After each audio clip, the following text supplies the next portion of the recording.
എൻ്റെ പേര് ആനന്ദവല്ലി. ഞാൻ എറണാകുളം ജില്ലയിൽ പനങ്ങാടു നിന്ന് വരുന്നു. ഞാൻ 2022 ഏപ്രിൽ 13 ഇവിടെ വന്നു ഉടമ്പടി എടുക്കുന്നത്. ഉടമ്പടി എടുക്കാൻ കാരണം ഞാൻ 10 ലക്ഷം രൂപ കടബാധ്യതയിലാണ് ഞാൻ ഇവിടെ വരുന്നത്. ഇവിടെ വന്നു ഞാൻ പ്രാർത്ഥിച്ചതിന് ശേഷം ഞാൻ ഉടമ്പടി എടുത്തു. ഉടമ്പടി ക്ലാസ് കൂടി ഞാൻ 6 നിയോഗം വെച്ചു. 2022 ഏപ്രിൽ 13 ഉടമ്പടി എടുത്ത് ഞാൻ 6 നിയോഗം വെച്ചതിൽ എനിക്ക് സ്വന്തമായിട്ട് വീടില്ല. ഞാൻ വാടകയ്ക്കായിരുന്നു താമസിക്കുന്നത്. വാടക കൊടുക്കാൻ പോലും നിവർത്തിയില്ലാതിരുന്ന സമയത്ത് ഞാൻ അമ്മയോട് ഉടമ്പടിയിൽ ആദ്യത്തെ നിയോഗം വെച്ചത് എനിക്കൊരു വീടും സ്ഥലവും തരണേ എന്നായിരുന്നു.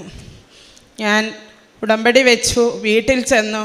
ഒരാഴ്ച കഴിഞ്ഞപ്പോൾ എന്നെ പഞ്ചായത്തിൽ നിന്ന് വിളിച്ചു. നിങ്ങളിവിടെ വരെ വരാൻ പറഞ്ഞു. ഞാൻ അവിടെ ചെന്നപ്പോൾ അമ്മയുടെ ഉപ്പും കാശുരൂപവും ഞാൻ പോയത്. ഞാൻ എൻ്റെ സ്വന്തം സ്ഥലം മാവേലിക്കരയാണ്. ഞാൻ അവിടെ ചെന്ന് താമസിക്കാൻ തുടങ്ങിയിട്ട് 20 വർഷം കഴിഞ്ഞായിരുന്നു. അപ്പോൾ എല്ലാവരും അതിന് കൊടുത്തെങ്കിലും എനിക്ക് കിട്ടുമെന്നുള്ള ഒരു പ്രതീക്ഷ എനിക്കില്ലായിരുന്നു. ഞാൻ ഈ ഉപ്പും തേനും അവിടെ കൊണ്ടുവന്നിട്ട് ആ ഉപ്പ് ഞാൻ ആ സെക്രട്ടറിയും പ്രസിഡൻറ്റും ഒക്കെ ഇരുന്നിടത്ത് ഞാൻ വിതറിയിട്ടാണ് ഞാൻ അവിടെ ഇരുന്നത്. എനിക്ക് അമ്മ അവിടെ 11ാമത്തെ നമ്പറാണ് വീടിനും സ്ഥലത്തിനും തന്നത്. പിറവത്താണെന്ന് പറഞ്ഞു. എന്നാലും എനിക്ക് വിഷമമില്ല. എൻ്റെ അമ്മയുടെ അടുക്കൽ എനിക്ക് ഓടി വരാം. അത്രയും ദൂരവേ എനിക്ക് കൊടുക്കാവൂ. കണ്ണൂരൊന്നും തരില്ലേന്ന് ഞാൻ പ്രാർത്ഥിച്ചു. പിറവത്താണ് എനിക്ക് അനുവദിച്ചേക്കുന്നത്. ആ ഒരു നിയോഗം അമ്മ എനിക്ക് വെച്ചതിൽ എനിക്ക് സാധിച്ചു തന്നതിന് അമ്മയ്ക്കും തിരുകുമാരനും 1000 കോടി നന്ദി. അത് കഴിഞ്ഞു 2ാമത്തെ നിയോഗത്തിൽ ഞാൻ വെച്ചത് എനിക്ക് ഒരു ബിസിനസ് ഉണ്ടായിരുന്നു. ഗോൾഡ് കവറിങ്ങിൻ്റെ കടയായിരുന്നു. അതിനുമുമ്പ് ഞാൻ ഒരു ലേഡീസ് ഹോസ്റ്റൽ നടത്തി 80 പിള്ളേരുള്ളതായിരുന്നു. ആ സമയത്താണ് 3 വർഷം കൊറോണ വന്ന് ഹോസ്റ്റൽ അടച്ചു പൂട്ടിയിടേണ്ട വന്നു. വാടക 40,000 രൂപ വെച്ച് കൊടുക്കേണ്ട വന്നതുകൊണ്ടാണ് ഈ കടബാധ്യത എനിക്ക് വന്നത്. അത് കഴിഞ്ഞപ്പോൾ എനിക്ക് ഒരു ബിസിനസ്സും ഇല്ലാതിരുന്നപ്പോഴായിരുന്നു ഗോൾഡ് കവറിങ്ങിൻ്റെ ഒരു കട എനിക്കുണ്ടായിരുന്നു നിലവിൽ. പക്ഷേ ഞാനത് അവിടെ നിന്ന് മാറണമെന്ന് പറഞ്ഞപ്പോൾ എനിക്ക് അഡ്വാൻസ് കൊടുക്കാൻ ഒരു പൈസയും ഇല്ലായിരുന്നു. ഞാൻ എന്ത് ചെയ്യുമെന്ന് ഓർത്തു. അവിടെ നിന്ന് ഞാൻ ഇവിടെ വന്ന് ഉടമ്പടി വെച്ചതിനകത്ത് ഞാൻ വെച്ചിട്ടുണ്ടായിരുന്നു എനിക്ക് അമ്മ ഒരു ബിസിനസ് ചെയ്യാനുള്ള ഒരു ഇതെനിക്ക് തരണേന്നും പറഞ്ഞു. ഞാൻ ഇവിടെ വന്ന് കരഞ്ഞു പ്രാർത്ഥിച്ചിട്ട് വീട്ടിൽ ചെന്ന് അന്ന് വൈകിട്ട് തന്നെ 2 ബ്രോക്കർമാർ വന്ന് പറഞ്ഞു, നിങ്ങൾക്കൊരു കട നമുക്ക് നോക്കാം പോകാനെന്ന് പറഞ്ഞു. കട നോക്കാൻ പോകാമെന്ന് പറഞ്ഞപ്പോൾ നമുക്ക് അഡ്വാൻസ് ഇല്ലാതെ എങ്ങനെ പോകുമെന്ന് ഓർത്തു. ഞാൻ അവിടെ ഇരുന്ന് കരഞ്ഞിട്ട് എന്തായാലും കടയൊന്ന് പോയി നോക്കാം എന്ന് പറഞ്ഞിട്ട് ഞാൻ അമ്മയുടെ ഉപ്പും തേനും എണ്ണയും എല്ലാം എടുത്ത് എൻ്റെ കൈ പിടിച്ചു. കാശുരൂപമായിട്ടാണ് ഞാൻ പോയത്. ഉടമ്പടി തൈലവും നെറ്റിക്ക് കുരിശ് വരച്ചായിട്ടാണ് ഞാൻ പോയത്. അമ്മയോട് ഞാൻ പറഞ്ഞു, 1 രൂപ എടുത്ത് കൈവച്ചിട്ട് പറഞ്ഞു, അമ്മയും തിരുകുമാരനും എൻ്റെ കൂടെയുള്ളൂ, അല്ലാതെ എനിക്കൊന്നുമില്ല, എൻ്റെ മുമ്പിൽ നിന്ന് ഇത് പ്രവർത്തിക്കണമെന്ന് പറഞ്ഞു. അവിടെ ചെന്നു. കട കണ്ടു. കട ഇഷ്ടപ്പെട്ടു. ഉടമസ്ഥൻ പറഞ്ഞു 1 ലക്ഷം രൂപ അഡ്വാൻസും 5000 രൂപ വാടകയും കൊടുക്കണമെന്ന് പറഞ്ഞു. ബ്രോക്കർമാർക്കറിയാം എൻ്റെ കയ്യിൽ പൈസയൊന്നുമില്ലെന്ന്. പക്ഷേ ഞാൻ എൻ്റെ അമ്മയുടെ കാശുരൂപം മുറുക്കി പിടിച്ചിട്ട് ഞാൻ പറഞ്ഞു, ഞാൻ ഈ കട എടുക്കുവാന്ന് പറഞ്ഞു. അവർ പറഞ്ഞു 22 ഇതിന് അഡ്വാൻസ് കൊടുക്കണം എന്ന് പറഞ്ഞു. ഞാൻ വീട്ടിൽ വന്നിട്ട് ആലോചിച്ചു, എനിക്ക് 22 എടുക്കാൻ എന്ത് ചെയ്യുമെന്ന് വിചാരിച്ചു. ഞാൻ അന്ന് തന്നെ അമ്മയോട് കരഞ്ഞു പ്രാർത്ഥിച്ചു, നാളെ ഞാൻ അമ്മയെടുക്ക വരും, അമ്മയുടെ പദ്ധതി എന്താണെന്ന് വെച്ചാൽ നടത്തി തരണമെന്ന് പറഞ്ഞു. ഇവിടെ വന്ന് ഞാൻ 22 ഡേറ്റ് ഇട്ട് ഞാൻ പ്രാർത്ഥിച്ചു. അമ്മ 22 ഉച്ചയ്ക്ക് എനിക്ക് 1.5 ലക്ഷം രൂപ തന്ന് അത് എഴുതാനുള്ള മാർഗം എനിക്ക് ഒപ്പിച്ചു തരണമെന്ന് പറഞ്ഞു. 21 വൈകിട്ട് 5 മണിയായപ്പോൾ 1.5 ലക്ഷം രൂപ എല്ലാവരും കൂടെ എന്നെ വിളിച്ചു തന്നു. ആ പൈസ ഞാൻ കാശുരൂപം കൊണ്ട് പോയാണ് എല്ലാവരോടും ചോദിച്ചത്. പോകുന്നവരുടെ വീട്ടിലെല്ലാം ഞാൻ ഉപ്പ് വിതറുമായിരുന്നു. ആ ഉപ്പ് തരില്ലെന്ന് പറയുന്നവർ പോലും ഞാൻ എണ്ണിക്കുമ്പോൾ പറയും, പൈസ തരാം, നിങ്ങൾ തുടങ്ങിക്കോ, നല്ലൊരു കാര്യം തുടങ്ങാനാണല്ലോ എന്ന് പറഞ്ഞു. ആ കാശുരൂപവും പിടിച്ചു ഞാൻ ആ ഉപ്പ് ഇട്ട് എനിക്ക് ആ 1.5 ലക്ഷം രൂപ കിട്ടി. ഞാൻ 1 ലക്ഷം രൂപ 22 ഉച്ച കഴിഞ്ഞ് ആ വീട്ടിൽ കൊണ്ട് കൊടുത്തു. അത് കഴിഞ്ഞ് എനിക്ക് സാധനം എടുക്കണമായിരുന്നു. ആ 50,000 രൂപ കൊണ്ടുവന്ന് ഞാൻ സാധനവും എടുത്തിട്ട് ഞാൻ നേരെ വന്ന അമ്മയെ എടുക്കലാണ്. അമ്മേ, ജനുവരി 2 എനിക്ക് ഈ കട ഓപ്പൺ ചെയ്യണം, ബാക്കിയെല്ലാം അമ്മ തന്നെ അത് നടത്തി തരണമെന്ന് പറഞ്ഞു. കാരണം ആശാരിമാർക്ക് 22 ദിവസത്തെ തച്ചു കൊടുക്കണമായിരുന്നു. നമ്മൾ ഈ സ്വർണ്ണക്കടയിൽ വെക്കുന്ന പോലെ തന്നെ വേണമല്ലോ വെക്കാൻ. ആ 22 തച്ചിന് കൊടുക്കാനുള്ള പൈസ എൻ്റെ കയ്യിലില്ലായിരുന്നു സാധനം എടുത്തപ്പോൾ. അപ്പോൾ എൻ്റെ ചേച്ചിയുടെ മോൻ വന്ന് അതെല്ലാം ഭംഗിയായിട്ട് ചെയ്തു തന്നു. ഞാൻ ആ കട അവിടെ നടത്തിക്കൊണ്ട് വന്നു. എനിക്കൊരു കുഴപ്പവും ഇല്ലായിരുന്നു. ഈ 10 ലക്ഷം രൂപ കടമുള്ളതിൻ്റെ കടം വീട്ടാൻ അന്നമ്മ ഓരോരുത്തർക്കും കൊടുക്കാനുള്ള വഴി എനിക്കമ്മ കാണിച്ചു തന്നു. ഞാൻ ഓരോരുത്തരുടെയും കട വീട്ടിക്കൊണ്ടിരുന്നു. ആ സമയത്ത് 2 വർഷം കഴിഞ്ഞപ്പോൾ ആ കട അവിടുന്ന് മാറണമെന്ന് പറഞ്ഞു. കാരണം അവർ തൊട്ടടുത്തുള്ള ഒരു കടയ്ക്ക് അവർ ബേക്കറിക്ക് കൊടുത്തപ്പോൾ അവരതെല്ലാം മറച്ചു വെച്ചപ്പോൾ എൻ്റെ ഈ കട കാണുന്നില്ല, ആൾക്കാർ കയറി വരുന്നില്ല. അങ്ങനെ എനിക്ക് ഒരുപാട് ബുദ്ധിമുട്ടുകൾ വന്നു. ഞാൻ അമ്മയോട് ഓടി വന്ന് പറഞ്ഞു, അമ്മ കട മാറണമെന്ന് പറഞ്ഞു, ഞാൻ എന്ത് ചെയ്യും എന്ന് ചോദിച്ചു. ഞാൻ എന്തുണ്ടെങ്കിലും അമ്മയോട് ഞാൻ പറയും, 1 രൂപയുള്ളതിലും ഞാൻ അമ്മയോട് പറയും, അമ്മയും തിരുകുമാരനും ഉണ്ട് 1 രൂപയുള്ളെന്ന് പറയും. എൻ്റെ കടയിരിക്കുന്ന സ്റ്റാഫുകൾ വരെ എന്നെ കളിയാക്കും, 1 രൂപയുണ്ട് അമ്മയുണ്ട് തിരുകുമാരനും. പക്ഷേ വൈകിട്ട് എൻ്റെ കാര്യങ്ങളെല്ലാം അമ്മ നടത്തി തരും. ഈ കട ഒഴിയണമെന്ന് പറഞ്ഞപ്പം ലക്ഷോർ ഹോസ്പിറ്റലിൻ്റെ അവിടെ ഹൈവേയിലാണ്. അവിടെ 5 ലക്ഷം 6 ലക്ഷം രൂപ കൊടുത്തെങ്കിലേ നമുക്കൊരു കട കിട്ടത്തുള്ളൂ. പിന്നെ അവിടെ 15ഉം 20ഉം രൂപ വാടക കൊടുക്കണം. എന്നെക്കൊണ്ട് ഒരു നിർവാഹവും ഇല്ല. ഞാൻ എന്ത് ചെയ്യും എന്നോർത്ത് ഞാൻ വീട്ടിൽ കരഞ്ഞു. ഈ സാധനങ്ങളെല്ലാം കൊണ്ടുവച്ചേക്കുന്നത് എൻ്റെ വീട് വാടകയ്ക്കാണല്ലോ, അവിടെ എനിക്ക് വെക്കാൻ സൗകര്യമില്ല എന്നോർത്ത് ഞാൻ വിഷമിച്ച് അവിടെ കിടക്കുമ്പം ഒരു ഇക്ക എന്നെ വിളിച്ചിട്ട് പറഞ്ഞു, നിങ്ങൾക്ക് ലക്ഷോറിൻ്റെ അവിടെ ഒരു കടയുണ്ട്, എളുപ്പം വരുമോ നോക്കാനെന്ന്. ഞാനും എൻ്റെ മോളും അമ്മയോട് ചെന്ന് ഞാൻ ഓടിച്ചെന്ന് പ്രാർത്ഥിക്കുന്ന മുറിയിലെ അമ്മയുടെ ഫോട്ടോകളും എല്ലാം വെച്ചിട്ടുണ്ട്. ഞാൻ അമ്മയുണ്ട് തിരുകുമാരനുണ്ട്. ഞാൻ ചെല്ലുമ്പോൾ ആ കടയ്ക്ക് ഒരുപാട് അഡ്വാൻസ് എന്നോട് ചോദിക്കല്ലേ. ആ ഹൈവേ തന്നെയാണ്. ഞാൻ അവിടെ ചെന്നു, കട കണ്ടു, കട എനിക്ക് ഇഷ്ടപ്പെട്ടു. ഞാൻ ആ ഉടനെ അങ്ങ് പെരയിലോട്ട് പോയപ്പോഴത്തേന് അമ്മയുടെ ഉപ്പ് അവിടെ എല്ലാം വിതറിയിട്ട് ഞാൻ വിശ്വാസപ്രമാണം ചൊല്ലിക്കൊണ്ട് നിന്നു. പുള്ളിക്കാരൻ ഇറങ്ങി വന്നിട്ട് പറഞ്ഞു, നിങ്ങൾക്ക് ഞാൻ 6000 രൂപ വാടകയ്ക്ക് 25000 രൂപ അഡ്വാൻസിന് ഞാൻ കട തരാമെന്ന് പറഞ്ഞു. എല്ലാവരും ഞെട്ടിപ്പോയി. എനിക്കത് അത്രയും എമൗണ്ടിന് എനിക്ക് ആ കട തന്നതിന് എല്ലാവരും വിചാരിച്ചു ഇതെങ്ങനെ നടന്നെന്ന്. പക്ഷേ അവിടെ പ്രവർത്തിച്ചത് എൻ്റെ അമ്മയും തിരുകുമാരനാണ്. 1000 കോടി നന്ദി. അങ്ങനെ കട ഞാൻ ഓപ്പൺ ചെയ്തു കഴിഞ്ഞ ആഴ്ച. അത് കഴിഞ്ഞ് എന്നെ ഒരു പട്ടി കടിച്ചു. പട്ടി കടിച്ചെന്ന് പറഞ്ഞാൽ ഞാൻ എൻ്റെ കടയിലോട്ട് കയറി ചെല്ലുകയും പട്ടി ഓടി വന്ന് കടിച്ച് 6 കടി എന്നെ കടിച്ചു. ഞാൻ ഉരുണ്ട് വീണെടുത്തു എന്ന് എനിക്ക് പെട്ടെന്നൊരാൾ എണ്ണിക്കുന്ന പോലെ ഈ വയറും വെച്ചുകൊണ്ട് എണ്ണിക്കാൻ പറ്റില്ലല്ലോ. ഞാൻ ആ വീഴ്ചയെ പറഞ്ഞു, ഞാൻ എന്തിനാണ് പേടിക്കുന്നത്, എൻ്റെ അമ്മയുടെ ഉടമ്പടിയാണല്ലോ എൻ്റെ തലയിലുള്ളത്, ഞാൻ പേടിക്കേണ്ട ആവശ്യമില്ലല്ലോ എന്ന് പറഞ്ഞു. ഞാൻ പെട്ടെന്ന് തന്നെ ചാടി എണ്ണീറ്റു, ബാത്റൂമിൽ പോയി സോപ്പിട്ട് കഴുകി. അന്നേരം കണ്ട ബ്ലഡ് അല്ലാതെ പിന്നെ ഞാൻ കണ്ടില്ല. എറണാകുളം ആശുപത്രിയിലേക്ക് പോയി. ഉടുത്ത വസ്ത്രമല്ലാതെ എൻ്റെ കയ്യിൽ 1 രൂപയും ഇല്ലായിരുന്നു. ഓട്ടോക്കാരൻ അവിടെ കൊണ്ടുവന്ന് കഴിഞ്ഞപ്പോൾ ഞാൻ നോക്കിയപ്പോൾ 13 പേരെ ആ പട്ടി കടിച്ചു. അവിടെ കൊണ്ടുവന്നവരുടെ എല്ലാം ദശ കടിച്ചു പറിച്ച് ബ്ലഡ് ഇങ്ങനെ ഒഴുകുവാണ്. എനിക്ക് മാത്രം അന്നേരം ആ കണ്ട ബ്ലഡ് അല്ലാതെ പിന്നെ എനിക്ക് കണ്ടില്ല. അവിടെ പറഞ്ഞു, അവിടെ 4000 രൂപ വീതം എല്ലാവരും ഇഞ്ചക്ഷൻ അടയ്ക്കണമെന്ന് പറഞ്ഞു. എനിക്ക് ഷുഗർ 500 കൂടുതലുണ്ട്. അപ്പോൾ എൻ്റെ കൂടെ വന്ന കടയിരുന്ന കുട്ടി പറഞ്ഞു, എന്ത് ചെയ്യുമെന്ന് പറഞ്ഞു. ഞാൻ പറഞ്ഞു, നീ വിഷമിക്കണ്ട, അമ്മ എൻ്റെ കൂടെ ഉണ്ടെന്ന് പറഞ്ഞു. ഞാൻ അതിനകത്ത് കയറിച്ചെന്ന് പറഞ്ഞു, ചേച്ചിക്ക് ഇഞ്ചക്ഷൻ ഫ്രീ ആണെന്ന് പറഞ്ഞു. ഞാൻ 6 ഇഞ്ചക്ഷൻ എടുത്തു. ഞാൻ 1 രൂപ പോലും അവിടെ മുടക്കിയില്ല.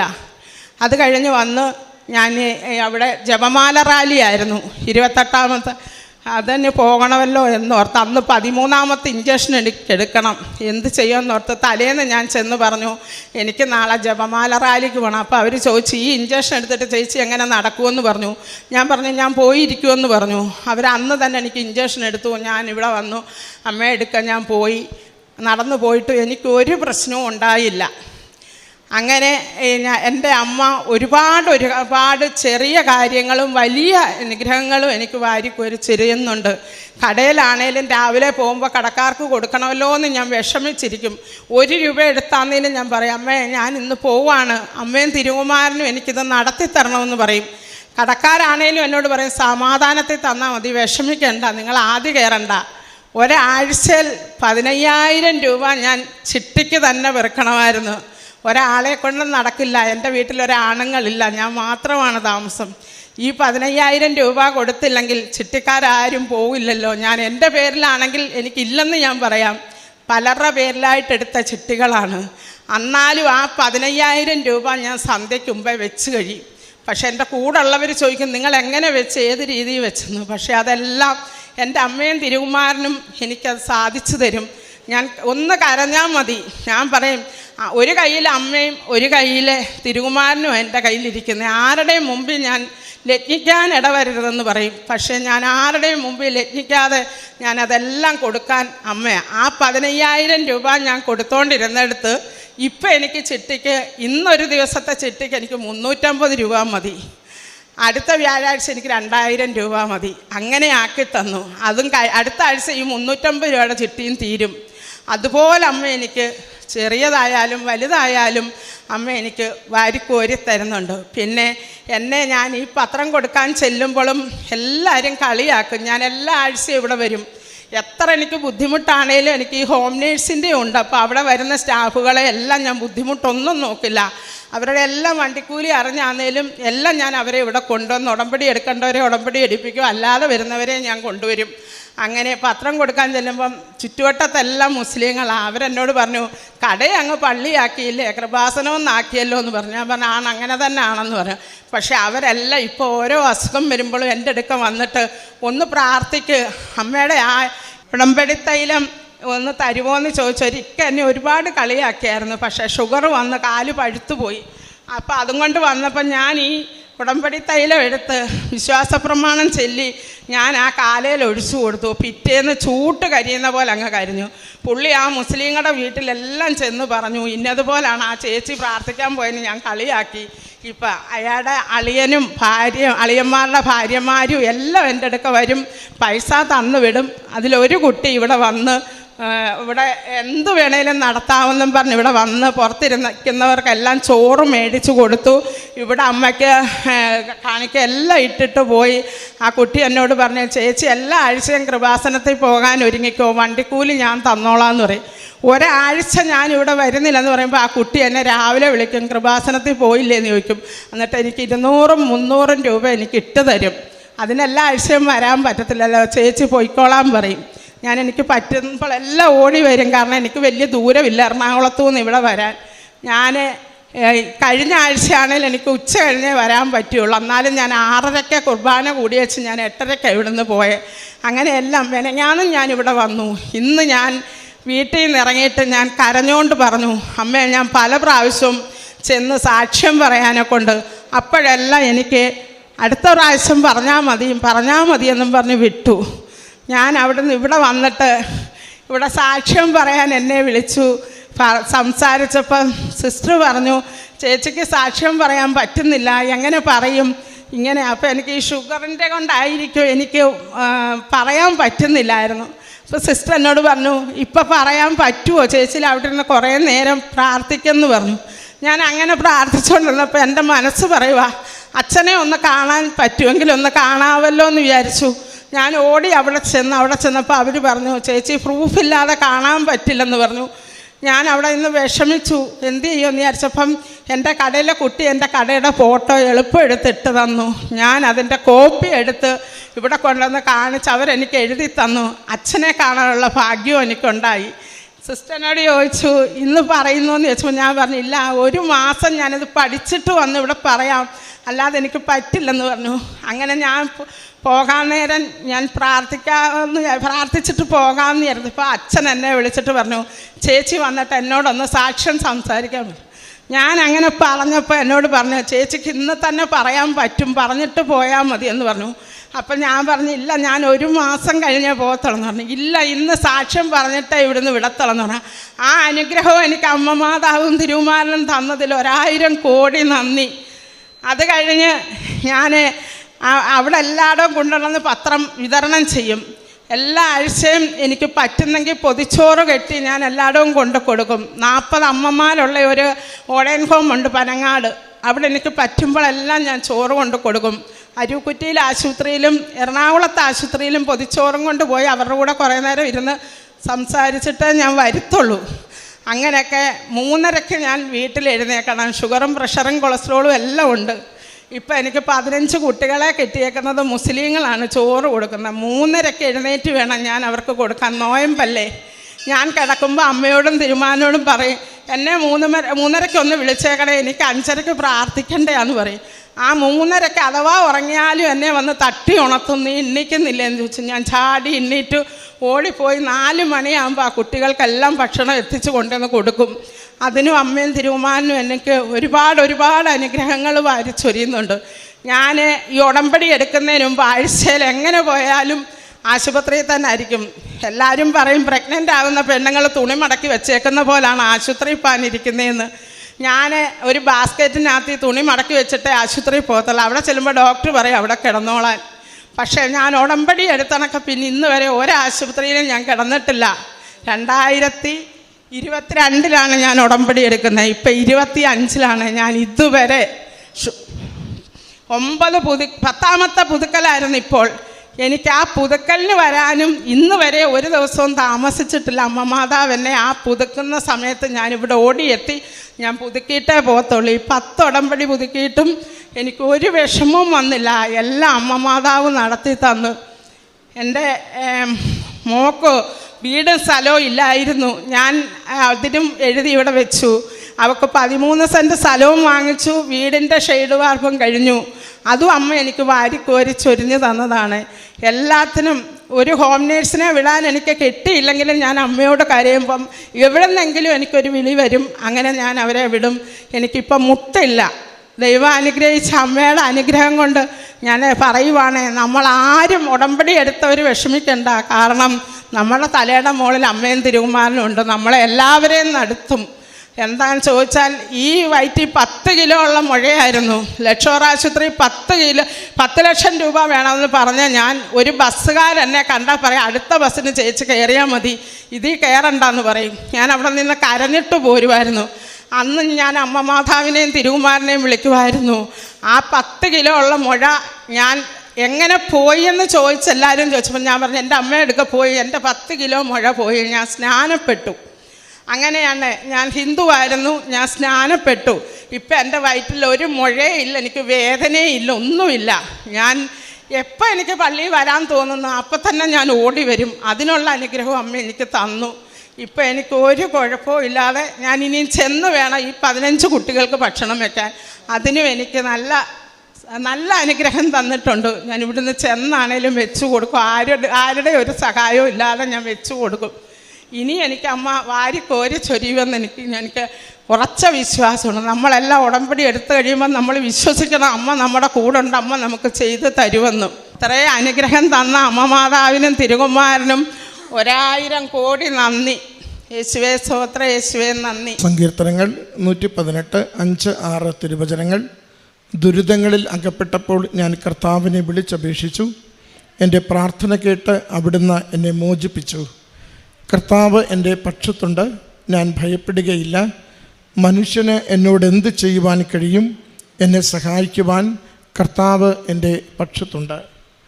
ആനന്ദവല്ലി എന്ന ഈ സഹോദരി ഉടമ്പടി എടുത്ത നാൾ മുതൽ അമ്മ മാതാവിലൂടെ ലഭിച്ച തുടർച്ചയായ ദൈവാനുഭവങ്ങൾക്ക് അമ്മയുടെ തിരുനടയിൽ നന്ദി പറയുന്നതാണ് ഈ നിമിഷങ്ങളിൽ നമ്മൾ ശ്രവിച്ചത്. സഹോദരി പറയുന്നുണ്ട്, 10 ലക്ഷം രൂപയുടെ വലിയ കടഭാരവുമായിട്ടാണ് അമ്മയുടെ അരികിലെത്തിയത്. സ്വന്തമായി വീടില്ലാത്തതുകൊണ്ട് ഒരു വീടിന് വേണ്ടിയുള്ള പരിശ്രമങ്ങൾ ഏറെ നാളായി നടത്തി.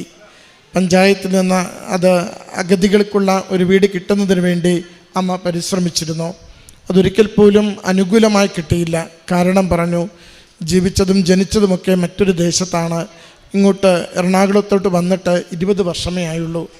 അതുകൊണ്ട് പലപ്പോഴും ഇത് തള്ളിപ്പോയിക്കൊണ്ടിരുന്നപ്പോഴാണ് അമ്മയുടെ അരികിൽ ഉടമ്പടി എടുത്ത് പ്രാർത്ഥിച്ചതിന് ശേഷം അപേക്ഷ കൊടുത്ത് കാത്തിരിക്കുകയും പഞ്ചായത്തിൽ ചെന്ന് ഉപ്പ് വിതറി ഈ അപേക്ഷ പരിഗണിക്കുവാനായി ആഗ്രഹിക്കുകയും ചെയ്യുന്നത്. സഹോദരി പറയുന്നുണ്ട്, ഒരാഴ്ചക്കുള്ളിൽ തന്നെ പഞ്ചായത്തിൽ നിന്ന് വിളിച്ച് വീടും സ്ഥലത്തിൻ്റെ കാര്യം തീരുമാനമാക്കുകയും അനുവദിക്കുകയും ചെയ്തതിനെക്കുറിച്ച്. വീണ്ടും സ്വന്തമായി ഒരു വരുമാന വർധനവിന് എന്തെങ്കിലും ഉണ്ടാകണം, ഒരു സ്വയം തൊഴിലുണ്ടാകണമെന്ന് ആഗ്രഹിച്ച് കാത്തിരുന്നു. ആദ്യമുണ്ടായിരുന്ന ഒരു പ്രസ്ഥാനം കോവിഡ് കാലത്ത് തരിപ്പണമായി പോയതിൻ്റെ ബാധ്യതകളെക്കുറിച്ച് സൂചിപ്പിച്ചു. അങ്ങനെയാണ് ഗോൾഡ് കവറിങ് എന്ന സ്ഥാപനം തുടങ്ങുവാൻ ആഗ്രഹിക്കുന്നത്. കയ്യിൽ ഒരു പൈസ പോലും ഇല്ലാതിരിക്കുന്ന സമയത്താണ് ഒരു കട ലഭിക്കുന്നത്. കട നോക്കുവാൻ പോകുമ്പോൾ ആകെയുള്ള ബലം കൃപാസന മാതാവും കൃപാസന മാതാവിൽ നിന്ന് കിട്ടിയ ഉടമ്പടി ഉപ്പും ഉടമ്പടി തൈലവും അതോടൊപ്പം കയ്യിലിരിക്കുന്ന കാശുരൂപവുമാണ്. ഉടമ്പടി കാശുരൂപം കയ്യിൽ ചേർത്ത് പിടിച്ചുകൊണ്ടാണ് സഹോദരി ഇതിനു വേണ്ടി പോകുന്നത്. അവിടെ ചെന്ന് 1,00,000 രൂപ പകുതി കൊടുക്കണമെന്നും വാടകയുടെ കാര്യവും ഒക്കെ പറഞ്ഞ് തിരികെ പോരുമ്പോൾ ഒരു നിവൃത്തിയൊന്നും കാണുന്നില്ല. എങ്കിലും അമ്മ മാതാവ് കൈവിടില്ലെന്നും നേരെ ഓടി അമ്മയുടെ തിരുസന്നിധിയിലെത്തി അമ്മയെ നോക്കി കണ്ണീരോടെ ഈ വഴി തുറക്കണമെന്ന് പ്രാർത്ഥിച്ച് ഡേറ്റുമിട്ട് പ്രാർത്ഥിച്ചിട്ടാണ് പോകുന്നത്. 22-ാം തീയതി കാര്യം എനിക്ക് കട തുടങ്ങണം, അതിനുള്ള പൈസ കൊടുക്കണം, എഗ്രിമെൻ്റ് എഴുതണം. ഇവിടുന്ന് ചെന്ന് പലരോടും ചോദിക്കുന്നവരൊക്കെ പറയുന്നുണ്ട്, ഞാൻ ചെല്ലുമ്പോൾ എൻ്റെ കയ്യിൽ കാശുരൂപമുണ്ട്, ഉപ്പ് വിതറും, ഞാൻ ഓരോ വീട്ടിലോട്ടും ചെല്ലും, ചോദിക്കും. ഓരോരുത്തരും അല്പാൽപമായി എനിക്ക് തന്നുകൊണ്ടിരുന്നു.